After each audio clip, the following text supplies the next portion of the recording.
Niyamuta banazimut dunada tagine gauna yokano badiwlu fo lafta bunkendo la lafta sabati la dame men dabe sono yari walla itenata holiday la lafta sabati dula kendo la memo gesa soti sain ela jahalo banda sambata ko plaza nyinem duladi ise kuntilino dame ye gesa so soto me alanko adama kolea ye bungul soto je me alanko 3 bedroom mol bije 2 bedroom mol fanambe bulu jela nyim bunkono isula da fefen na iba soto la jela e a conditional bije de microwave fol be bunkono ela jonkol be senari abe jankurin jio fana 24 hours abuka kuntu ni yata fana ilafta internet to use la amanjare ye credit ko sang wireless so bi jele 24 hours bari ni mandam wala de ni ata ilafta kodo kila wala ka kodo receive wal fanam bi jele memo money transfer isa be keno ata imam finti banda e be dame wala sukuta garden johnson bari mandam wodo illa dulabe bansam fana ni facility kilimul isol fana sorono o dulato je adabe sonari ata ite bata ko surla je ni lafta kuma ko surla e kumandi 230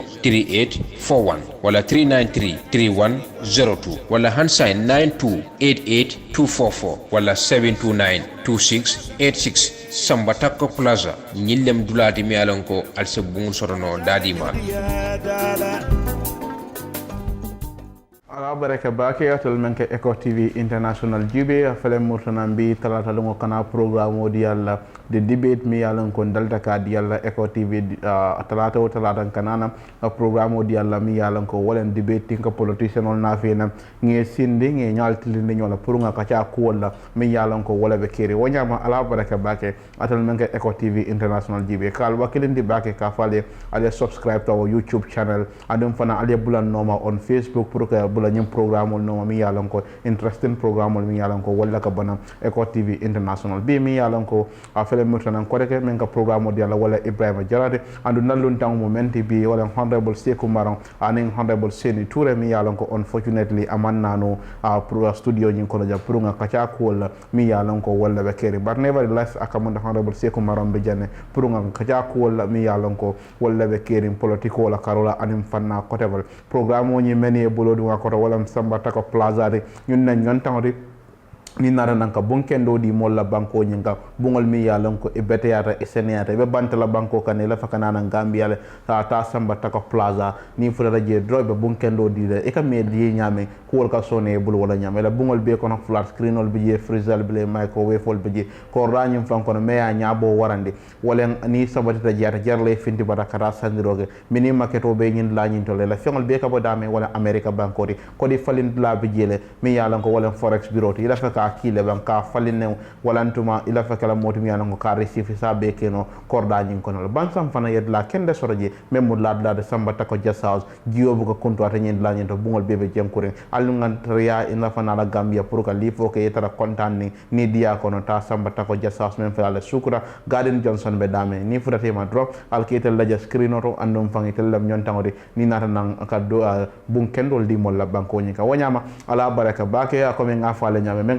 programme di yalla wala Ebrima Jarra andu na luntang momenti wala honorable Saikou Marong ma yalla ko atlem latre kunda constituency la député odi honorable Marong abaraka bake inata the debate programme ro nyame on Eco TV International well abaraka bake Ebrima Jarra pour kan soto Eco TV bi alla programme ro ngame ko the debate ngontantele pour kana ngame ina na first time pour kana why ngala programme ol follow le have been following your progress on the land and ngaji be ambafle do ngontante bakele pour kan soto jang.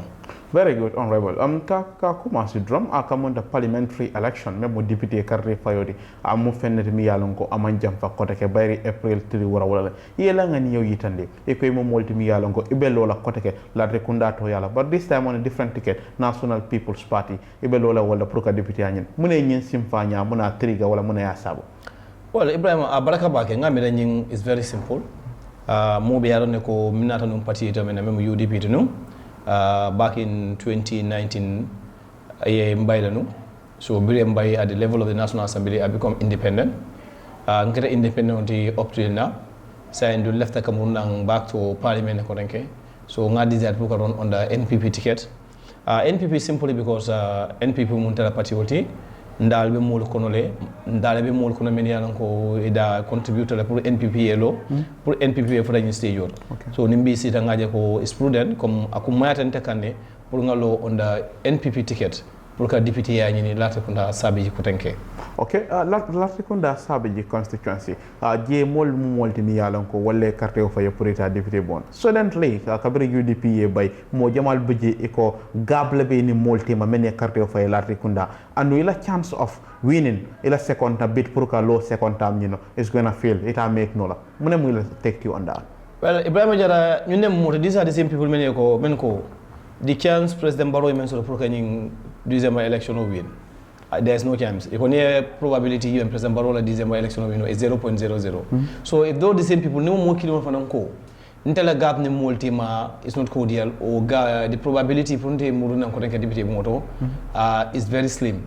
These are people that they've been talking for the past 3-4 years. President Barrow and President Barrow.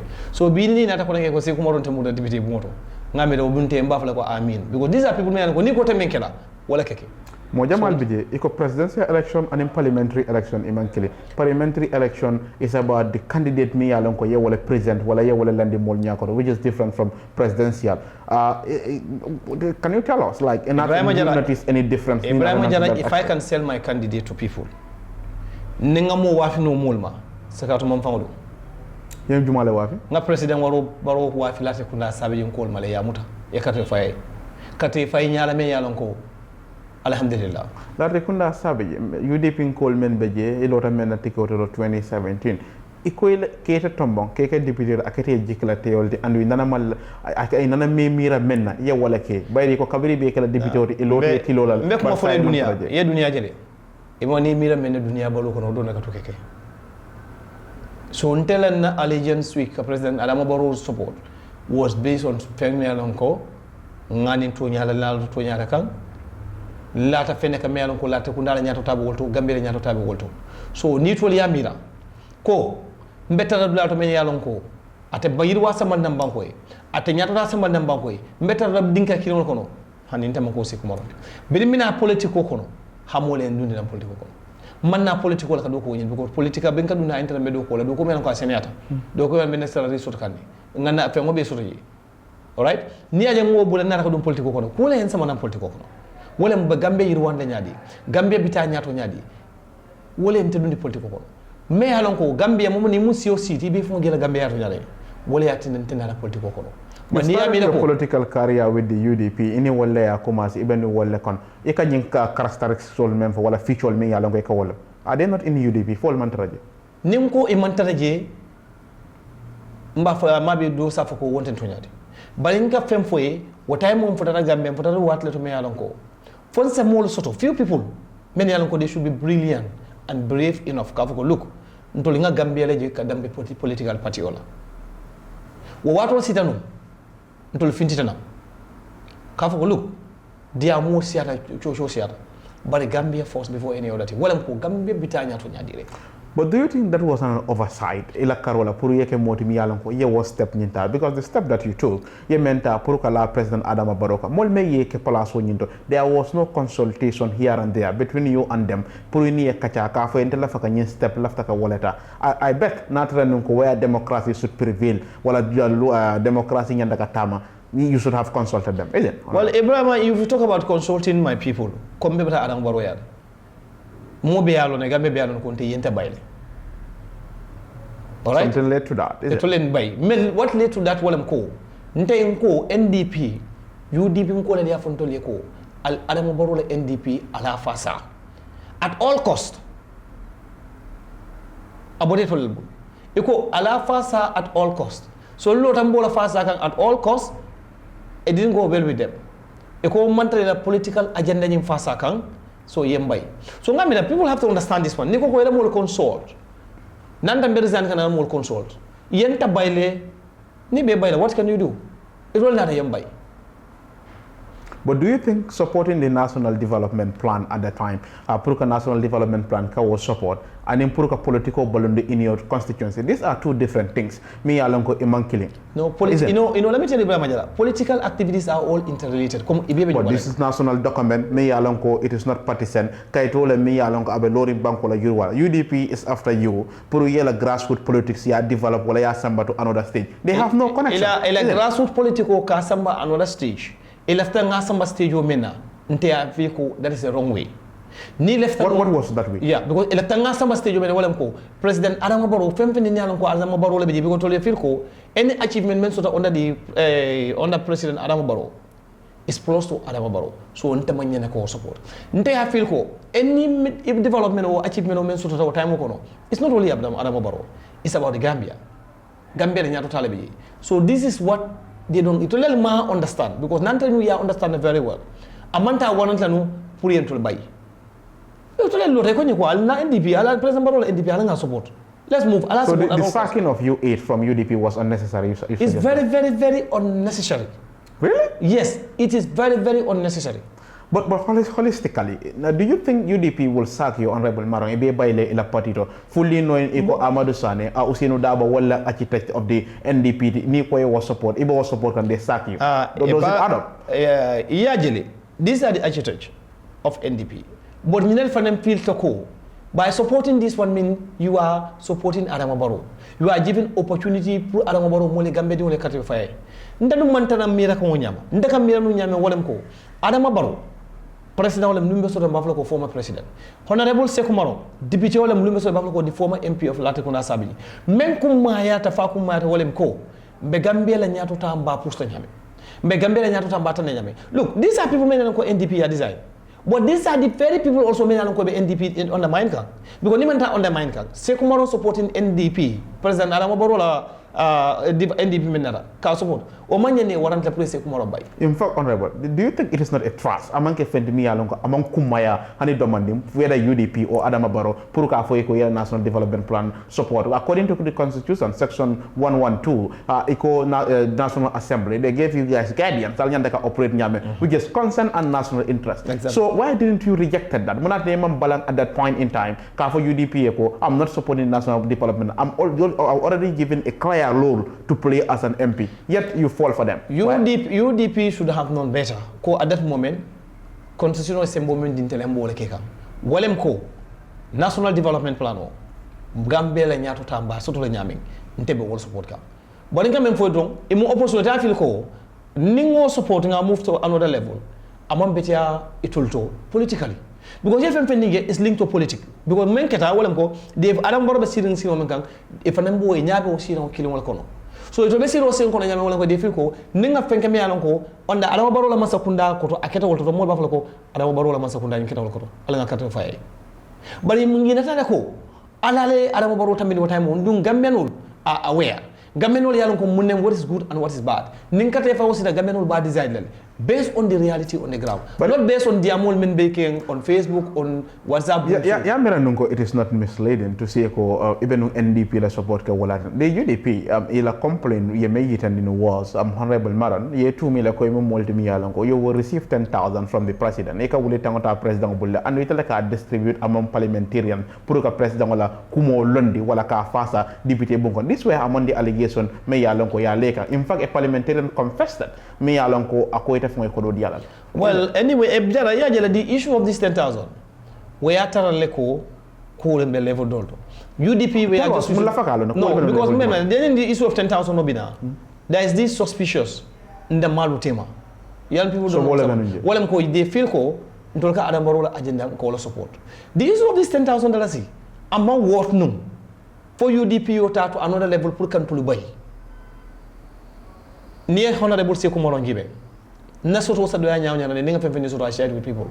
So nte ni mo 10,000 no tala o nga 10,000 di mo is nothing to me. $10,000 is ask kodo rem tonya.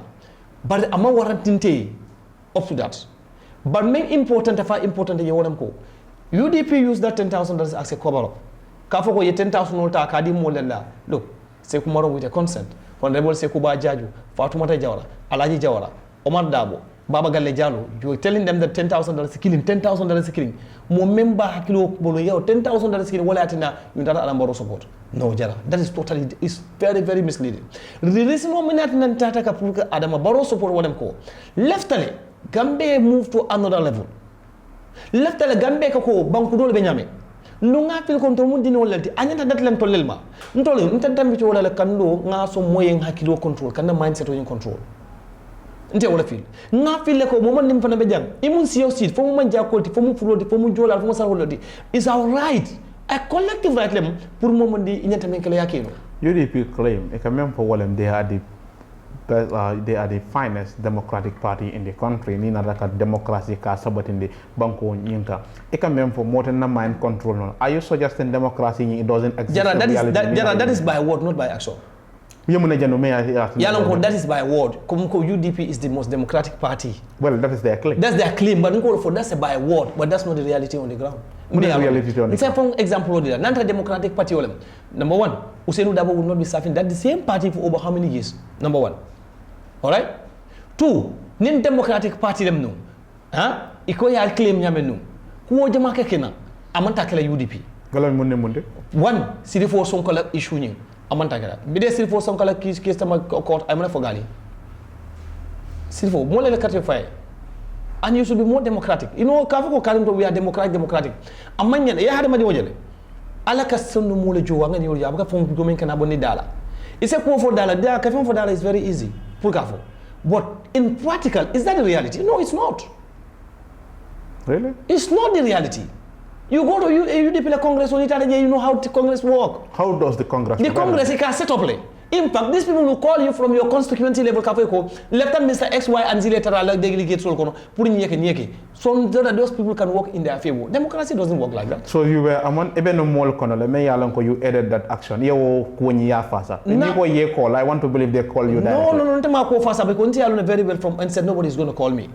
But there are people many call. Kafo ko malafi Mr. Y la executive okono, malafi Mr. X la executive okono, kan do ka adam barola ajane bolo fasaka. Okay. So is that a democracy? Democracy doesn't work like that. But is it a crime that a member of your party, party and you want them to kick him out? Is that a problem? But is that a democracy? I want to know from you. No. That's not is that a democracy? People allow people to take their own choice select. Allow them to make their own decision. But you don't enforce things on them by force. Let me tell you, there is no democracy in UDP. There is no democracy. UDP is not even close to the word democracy. The word democracy should be removed. Let me say the word democracy should be removed from UDP. UDP should not even be associated with the word democracy. Then if they are not Democrats, I want to believe they are autocrats. Well, it's got anyway, what I can say is that UDP is not even close to democracy. It's a dictatorial party. It's more than the word dictatorial body. Why do you feel that way? Because nka example dila. Nka na Congress wala ngajele ko ye more force more kana kafuko alkari nyulta. It happened here. So back to your constituency. Deputy, let's go to the parliament. Deputy Bungoto, ila actions mi yalonko ikatamandir nyalmenki. Amandia mo jamalie mi yalonko wallebe oppositional la carola and some of the activists I may say ko ite mo multi anything that doesn't favor the president inana buka lafi okuonying ay tambi ko ku men diara president Adama Barrow wala diara Saikou Maroy. Why do you have to allow that lineage? Ebrima Jarra mantara deputy Bungoto pour ka oppositional please. Ebrima Jarra mantara deputy Bungoto pour ka so-called activists sol ke please. Ntabe deputy Bungoto le kanedo koke. And those so-called activists and then this opposition, because we don't even have an opposition in Gambia here. These people, you don't call them an opposition. They are not opposition. These are people who are after their self-interest. Honorable, like Jame, I use the same term. Come on. I guide level, and I know you must have been upset to some extent during that period. No, I'm coming for eating. These are not real oppositions. They are not real opposition. Because you won. Ebrima Jarra, we didn't have a contest on the den. We are based on principle. But we didn't have that principle when you have a so what I'm going to brother that's activists tell them to go, Honorable Saikou Marong. At the Manta Deputy Bungoto, please. Neither did I go to Deputy Bungoto Purka oppositional, please. Data Deputy Bungoto Purka Nadokoke. It will have defined Yemen that's left to them. Well, but as a parliamentarian, nobody deputy wala do ko momenti wala ka luwa de da kama sakunda konti boy la ke bar. If people felt ko boy tale pour ka wo ke barol jin ka wal ke ko nyanda ka kala. Do you think you should not be worried? How am I serving my I am not I I will never be worried by so-called activists or this opposition ka foko Saikou Marong femfene na pete bi ngoto nyine moy la ado ko ramina kala because nteme ka worry la nantana nunko na do ko mente mantata hakika. Nobody will point out a section in the constitution for Saikou Marong in a violate during his work. Loi même fo mbola keka. Loi sembo men dina mbola pleka. So kafako Saikou Marong abe nyine keka aga president barola police tending o mule dia multi. But do you think ko ita fengola own view to imela do ko ka menke buka president baro police je ntela do ko memen ke kan walem ko nim president baro be lorun to nyala kan baso portale bi baso portale soma because ngalon ko gambia nyato tabo wala bala ngalon ko gambia la fan soto wala bala so kafako e ka bo do ko pour president baro please it's not only president baro anybody sitting in that shit emu president wasifa nata do ko wato sida nyata do ko menkela men do ko kelal without fear or favor. For the past 5 years, by the Koniaje Kafuta NPP in President Baroma, Walla Puruka Yuruwa Nafina. Your own constituency, it from the Tundoka, Giomu Fender Mialanko, Abuka Sotono, the Molbeji and Yalanki Batar and Jikwal. Then what more singing in Karo, Bune Muitala Nafati, president of support, by the Mosaji Konibe president of support, La Walla Yandake, in return, they should also Yandake Makwele. Well, this is very important. Ngame is very important. Ye Jikwo Jile. Jikwo Manke Latukunda Sabiji de Mala issued. Jiko is the issue of the whole Greater Banjul area. Okay? Niajibe. Starting from Abuko right down to Bakauma Fangala, Jiko is a problem because of low water pressure. Bari fanante katokele na do kokono. Alright? Kajeko ni Jiko problem abe self la nyame. And nga Jiko sotol ko ni ala sonta inshallah. Very soon atamela ni Jiko ko abe solve la. Having served for 5 years in parliament. No, because in fact 3 years under President Barrow's umbrella. President Barrow you were there. You couldn't literally provide water for your guys. In fact, some people suggest you cannot. Ite bulo chodi no la hanidu la kilina. Ko ite wo yurwa ko wala fe ni la tundo nyinka. Wala ne iko de you shouldn't be re-elected. Okay, abetara Ebrima jara bari ngame fomole ko jiko. It is not honorable Saikou Marong responsibility pluka jodira. It is my responsibility to do advocacy for them, which I am doing. At the moment I left over, it's not yielding any fruit. No, la moy, inte ben do ko kekan. 5 years. 5 years. And then nadu ko kono, angal nako nga fruits successful in a sense ko. Project ko nyimina kan ko is going to address the water issue, the low water pressure in the KMC. About address not only Latakunda Sabi. You know, I don't just base it on Latakunda Sabi, so it should just be Latakunda. No. I say the KMC member represent as a region. And Gambia, Banko Bay, all Mutadogo. Eko Molko in Tepem for Lambulo Chudi Menacafo in development of Sekumara for Jam. Mbem killing for a Mola. When deputy do follow. Nalonko, deputy of Monko also Najivokono. Purumo Dole Mirambe Samana, Baringa da Sotole. Dunga Kele. Ngafole. Dulabir, all platforms, Katandi Lako. Sidol Belatakunda Sabinga Mirkona data. Traffic on your Sonome killing about Talala Dominican. Alanata Makoi, Amankanda Barakoti, Amankanda Darajoti, Amankanda Soroti. Alanata Lankan, Alanata Makoi. Wolkonga Sidol Suriman goes for Silasaba. Terrible highways, me alone after making them for less than a year. Yes, Kumachika Wutu, Sidol Nika. That is why as an MP honorable. You could have gone to the National Assembly. Okay, Nena debate complain. Nena debate follow. No, follow it. Okay, very good. Now last debate I was talking about those roads. Interpersonal unko. Mafoko silo kanadoko. But left them in the road that are to be constructed should be quality and should be of high standard. But naked deputy move for something. Right now, we are trying to bring gumworks. Because these are projects many are gumworks like ecosystem for Walem Kabo, Master Jarra, Silokata, Willingara. Gumworks project for them. Right now, we are trying to bring gumworks samana. Puria explain more what leads to those ones. Because in as much as left us rolling, but we want a quality road. Ambo okay can a moment income for the Bokan. Amandan Silo Fanana. Bill not a lat, a not a deputy Latakuna Sabi. Faji Kunda Memuloptano Meji, Namako Yama Samanagi. Will care one push Okame, Molkasi Menkanga Samanagi. Bed sit will Nasamanagi.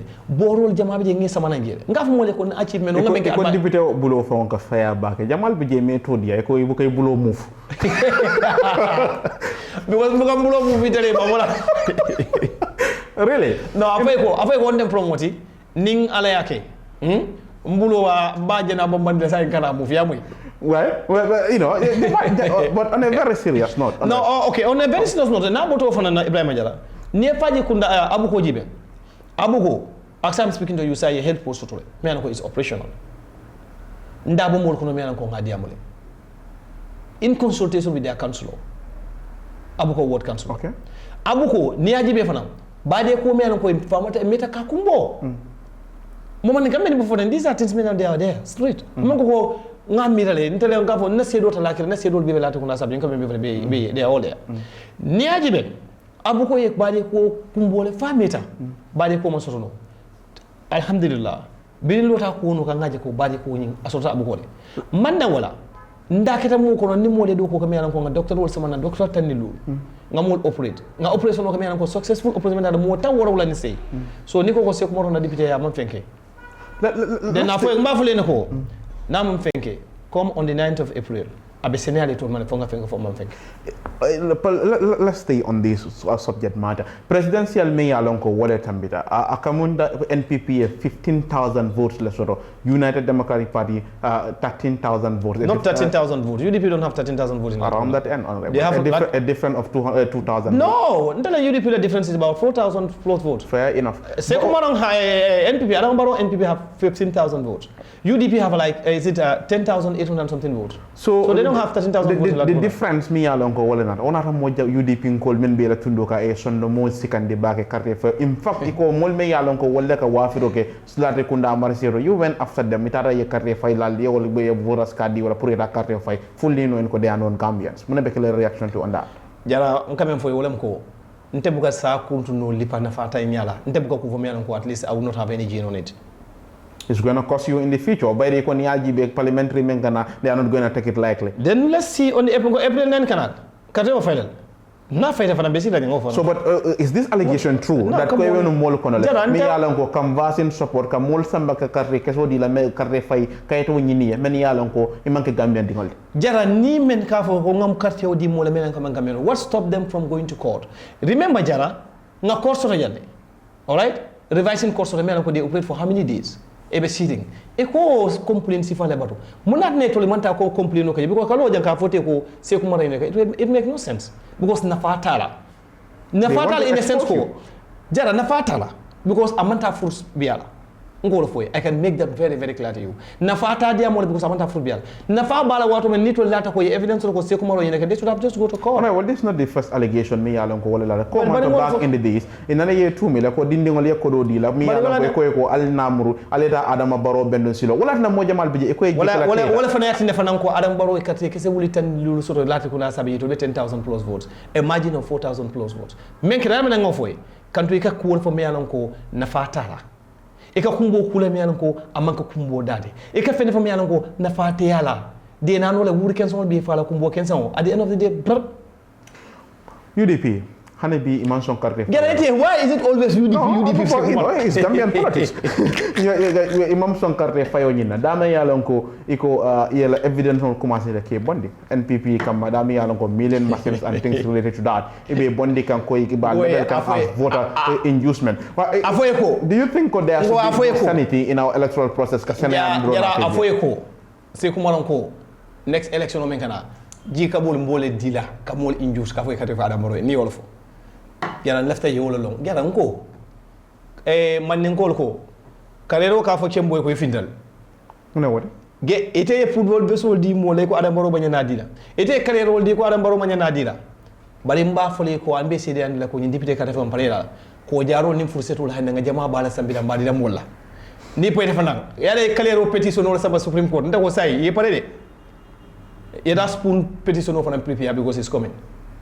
Ngara sot commercial break la honorable Saikou Marong memo larte kunda constituency la député di wala munna duntangote di programme ni to bi di debate ngara sot commercial break la ka fale programme ni meni bulo du akoro wala samba taka plaza de membe janka programme di ala wala Ebrima Jarra ni amuta banazimut dunada tagine gamba nyokano badiwlu fo lafta bunkendo la lafta sabati la dame men dabe sono yari walla itenata holiday la lafta sabati la kendo la memo gesa soti sayin ela jahalo banda samba tako plaza nyinem duladi ise kuntilino dame ye gesa so soto me alanko adama kolea ye bungul soto je me alanko 3 bedroom mol bije 2 bedroom mol fanam be bulu jela nyim bunkono isula ta fefen na iba soto la jela e conditional bije microwave be bunkono ela jonkol be senari abe jankurin jio fana 24 hours abuka kuntu ni yata fana ilafta internet internet o use la amanjara ye credit ko sang wireless o bi jele 24 hours bari ñil mandam wala de ni ata ilafta kodo kila wala ka kodo receive wal fanam bi jele memo money transfer ti isa be keno ata imam finti banda e be dame wala sukuta garden johnson bari mandam woto illa dulabe bansam fana ñim facility kilimul isol fana sorono o dulata je ada be sonari ata ite bata ko sotla je ni lafta kuma ko sotla e kumandi 230 3841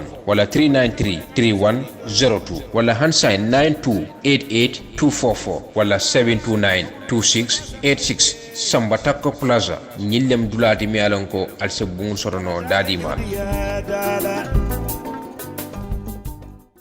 fele mutanan kabirim bota sort commercial break ñina honorable Saikou Marong wala ben fe studio ñing kono Eco TV International kal wakil nde aliya bulan channel o noma on YouTube and num fana aliyam follow on Facebook pour dami yalon ko fanka mo dak programme wol mi yalon ko ikpepete yala andi bal karandi la fana men yalon ko wala kanaje aliya buleno ma and alkali jibe programme o ñi men ya fasa wala Samba Takko Plaza very good. So the parliamentary election mi yalon ko wala kanana ila preparation o ñing abanyadi ahead of the polls mi yalon ko wala beke guarantee na preparation start len since back in 2019. Okay, because 2019 ngalon ko mbe base to mi yalon ko ne wol monta the same base ko rek. So I have to work on a new base. I have to build a new base. So in 2019 I start ko base on build and that base is there. That political base is there and it's functioning. So ngafa ko I am well prepared. In case if you lose the election, not a photo card what is next for Honorable Saikou? Inshallah. That in case, the word in case will never happen. Honorable Saikou is going to be voted in again. Well, Nico, you are going to be voted in Carteo Befele. Already, Ngaloneko Carteo Manfai follow. Yalo Nyadi, like the people of Latikunda are going to vote for you. Kabiring Ninjale, Bal Belari, and Kwemo Multimiano, Manfanka Otundo. Nelmutmen, Adam Baro Jamen, Jaramen, and whatever Jaramen. So no Leo Jaran, Kubeka Conte, Jambando. Near FIFA fee, ye jambando kakang, aka falin nyame, wale njere rumunte wolti, akam falin dile, akam barakandi. So nte bebe dana mena to le continue jale rola, nte continue na do kola. Presidency election kumfara amamme 45 days after President Barrow's victory, wala gagné mi yalon ko ay wal sodo. Iko caretaker cabinet ay wala londi modol bije ejikala teta iko it is not a good start. Mune mu itla tekti on President Barrow cabinet mi yalon ko ay wala labelen it as a caretaker cabinet. Jara afoye fintina ya fonyi where in awluna luwa kono ka foko President Barrow mo nyana cabinet londi mi yalon ko ka foye ko the caretaker cabinet. It's just the word caretaker, but we are not in a transition. No, there is nothing like a caretaker cabinet to be. It's a cabinet, it's a cabinet. Very kali to serve your country. It's no longer a caretaker or whatsoever. It's a cabinet. It's a full-fledged cabinet. Member function. So calling it a caretaker cabinet. Komanto, people among Molmige mi alonko ibaite kono ani modul mi alonko yafo e commence kunda member silen sabotage siata bake nin carte fayo bodala kumobe ko ela adama baroba fanso man sekunda lan la mi alonko he will be in control modul bi je surprise is the same people and be men be mararol one wala jara will be surprised no problem yes and these are people many alonko elasta president adam baro man sekunda tamani nyameng comme president baro ya déclarer wina ina rostron ay mul baye akol keno things don't work that pengol bukata wo nyama barole sembo soto 1997 constitutional ay adama barole sembentu ya pro ala minister tombo ay sembo di atele na prime minister bay ama sembo di honorable Saikou Mona pour minister bay ama honorable sembo di Ebrima Jarra pour minister bay ay sembo di atala ani atia file ko ani be do ko la wato minna do ko nyibita ke kan he can continue with them ani ani bitaka.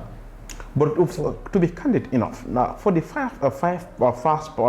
past 5 years, Kuol Benun Takan was Gambia, President Barrow Nyaton Kakor going in the right direction. Fabina Takan Nusila Tilinding wala. Jana ning Gambia manta on the right direction on Ninkon Adama Barrow manta 53% of the Gambian will have voted sotola. E manta interest ko nga ka Sanjilu Kote Diala mandate. Naje Sanjilu Diala ko le bita ku kan ko le bita ka nyata kala nyame wala ne Sanjilu Diala. Sources within the NPP, iya yitandiko President Barrow ni aje amang cabinet nyim falling aka député Carter Fayo aka wala Barrow natra nunko amomoti mi yalonko ata falling dro kala fonen député Carter Fayo botala bayda be sudaren jamal la député bunkon. How true this is? Well, sources from that or I have no idea about that sources. What I know very well, because the president is very keen to get majority so in the parliament. Every sitting president. Let me tell you, every sitting president in the world, we are keen to have a majority. Political commentator says majority so in the parliament. It means about democracy. Well, let me talk for the past 3-4 years, President Barote, democracy. And I get a democracy who can be and then think that was someone democracy, the same Muslim and Kabaluja.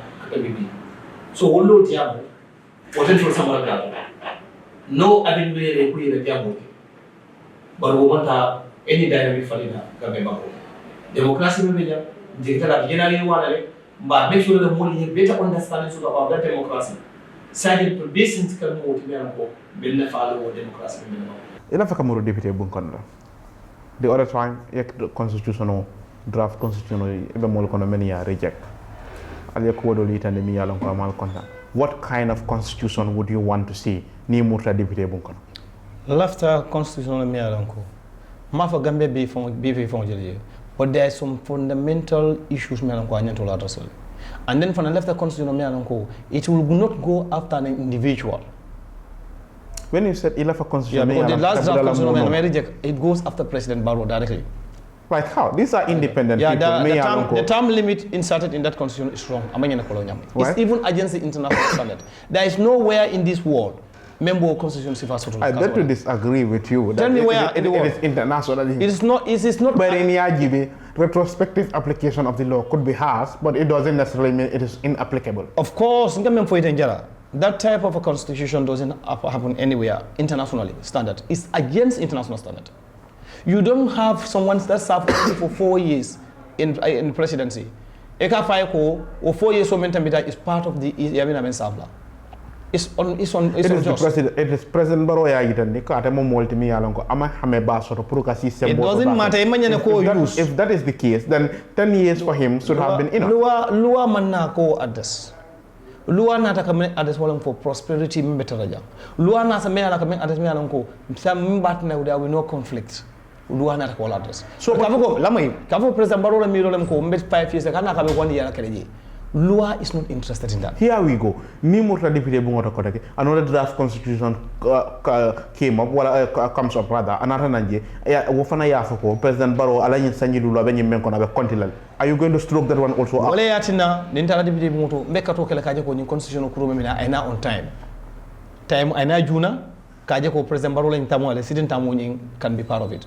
But you don't go up to 3 or 4 years serving as a president, you're not draft for So if not for 3 years, draft for not which says it should be part of the should be counted, then what's going to happen? Not for 3 years, but what I can for 3 years, double for 3 years, can you draft for someone? It will come as early as possible. If that happens, it will happen that way, inshallah. So why are you so keen about somebody's term limit when we got lost in that book? Me alonko, they can serve the general public. Me and simply because that individual also is part and parcel of this country. He is a citizen of this country. This is why you have been labeled that you are Adama Barola National Assembly member. Even Walter serving his interest for the past 5 years. Fine, not that to level when you are modest to level. But what is right? But you know, the national interest supersedes everything. Do you and think that is part and parcel of the national interest. Do you think 117 million because a particular section in the constitution doesn't suit you? Does that make sense? 116 million near compare the impact that in draft constitution will be around close to $1 billion. So why would what is going to be the impact? The impact will be severe. Tell us. It can lead to a conflict. When the law is clear, there is no ambiguity in it. I don't think there will be no conflict. But that law is not clear. Well, I can reject. There is a big ambiguity in that law. The draft constitution term limit is a problem. The office of IGP is a problem. The office of the Secretary to Cabinet is a problem. The Fonko I need Fonko given do hulala writing is being violated. So why? Why would we allow such constitution to? On the very day.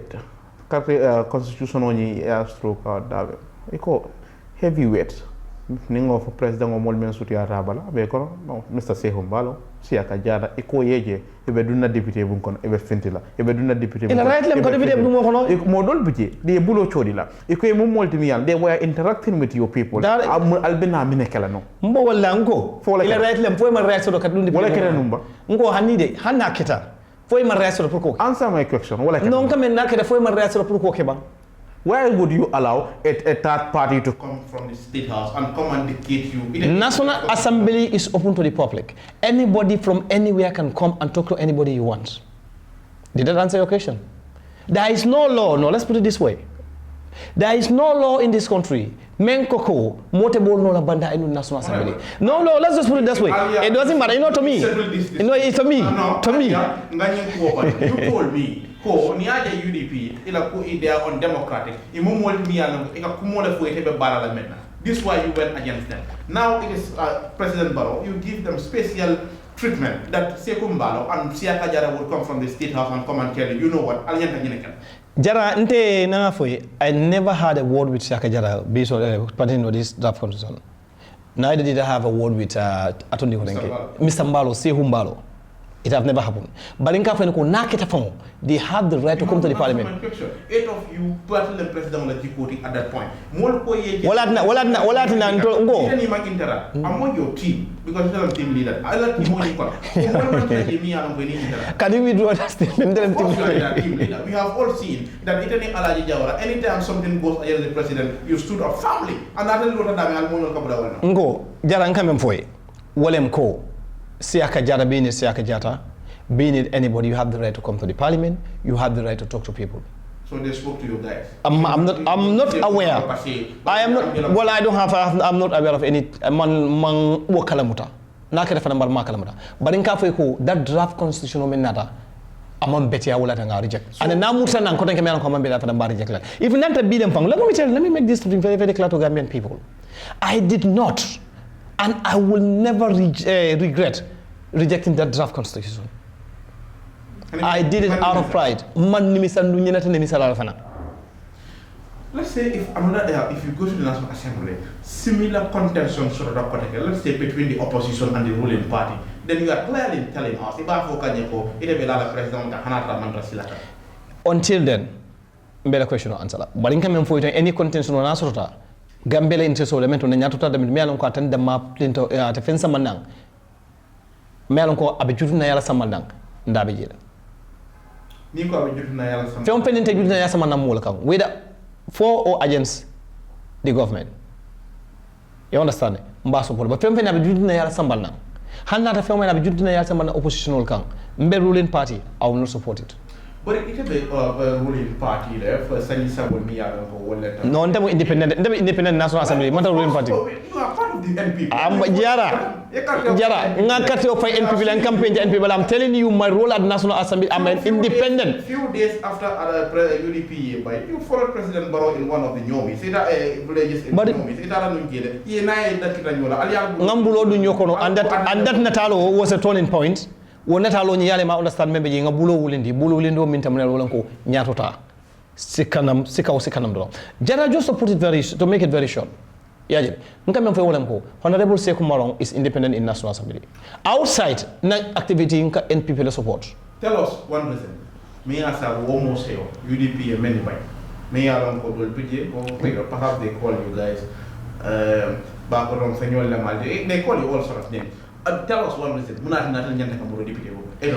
The first reason muna nga fo muna nyata mura banko député mu wolem ko nto loto at a very difficult moment kaje ko Gambia la nyanto ita nyato kaje ko no ilamu yes to support President Barrow kaje ko Gambia ita nyato kaje ko Gambia ita nyato but wala na fana we are contesting on the Adamo Barrow party ticket. If you said ko alota at that point pour Gambia it is only 8 of you and National Assembly majority comes in that house, so it is practically not possible ko adal mo say wala ba atinalo Jarra yeb dunia jel nibe dunia kon nibe duala yalla be duala ko kilinde ebe ko kundo almali so barako je asa do ya nyaanyo ne almay barako so je duala ning ale so barako la ko kundinto ale barako ke ko kundinto edun taji alaba so na yalla so kafo barako balben to la ko to really ha ale barako ken na ko to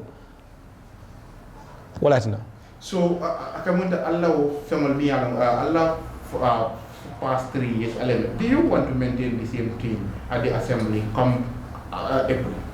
Not really, because the environment is different. We're expecting that it's going to be a totally different environment. So you men be pim jumato wala ngatal independent wala modol be yemi yalla te really I do have that kind of mind no nte jikita ko tol mo sew be ni ala son inshallah or 8 of us tol be binala including gidi sila mo fulo mo taw be binala ni ala tawla e makoy bari jara ye dunya jele fanan we have to be more caution ye ala jele nte sala fi ngay jiomi nte la fala babaki bar ala safa ko ne jiomi da yankan katole be ye so on ka doa ala ya mena wolem ko nente ala ina kayro ka je ay mo taw be mo nan député moto. Okay, one final question yani ka fiti astri Mamadou Sabali kana député ya ñinola Blatikunda constitution Busumbala constitution mi yalla ko ala hamoni even to UDP won ima approve follow wala ma fa ala so lo ñi amo fe mi yalla ka to ben mol mi yalla ko be NPP perhaps I would say I haven't seen you react but mol mi yalla ko and all attack on him because he's a threat now that one of your threat to who Saikou is going up. Never. Mamadou Sabali is not and will never be a threat to Saikou Jaju at Busumbala. Why? Sabali Busumbala called Saikou and if you like to contest for a parliamentary election, come on. The door is open. He's not a threat. Never. And he will never be a threat to Saikou Jaju. Because he's one of the most... Oh, come on. That doesn't matter to us. We don't care about that. But he's not and he will never be a threat to Saikou Jaju. Mark this word down. He will never be a threat to Saikou Jaju.